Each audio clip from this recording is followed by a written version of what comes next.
হে আসসালামু আলাইকুম গাইস, আমি তাসফ এগ্রো আর আপনারা আছেন তাসফ এগ্রো ফিশ। তো আজকে আমরা আমাদের গাপ্পি সেটআপ বানাবো। তো এখানে হচ্ছে আমাদের গাপ্পি সেটআপ, এই দেখতে পাচ্ছেন সেটআপটা অনেক সুন্দর। তো এবার আমরা আমাদের সেটআপের জন্য সর্বপ্রথম আমরা আমাদের এই সেটআপে আমার জন্য আমার একটা হচ্ছে মানে একটা মাছ ছিল, কই মাছ, ওটাকে আমি অনেকদিন ধরে পুষতেছি, সবাই সামনে আনি নাই আর কি। এবার এটাকে আমি ধরে নিয়ে আমার হচ্ছে আরেকটা হচ্ছে বালতি ছিল, এটা ফাঁকা অনেকদিন ধরে, যে মানে মসকিটো লার্ভা টার্ভা ছিল, লাইফ ফুড ওই খাবে ওরা। তো তার জন্য ওকে নিয়ে যাবো, এখন নিয়ে ওই জায়গায় ছেড়ে দিব। দেন এবার আমি আমার যে ট্যাঙ্ক থেকে ভালো করে ধুয়ে টুয়ে নিয়ে একবার দেখাচ্ছি। এবার এর সময় গাপ্পি এই দুটো কিনছি আমি 50 টাকা দিয়ে ফুল মার্কেট থেকে।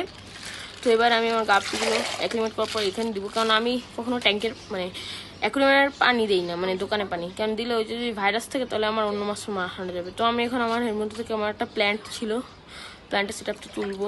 এই প্ল্যান্টের সেটআপটা অনেক ছোট ছিল, অনেক বড় হয়েছে এবার প্ল্যান্টগুলো, অনেক দিনে অনেক ভালো রেজাল্ট পেয়েছি এটার থেকে আমি। দেন এবার আমি আমার এই গাপ্পি দুটো ওখানে ছেড়ে দিব। তো কেমন হয়েছে সবাই বলবেন। আসসালামু আলাইকুম, আমি তাসফ এগ্রো ফিশ।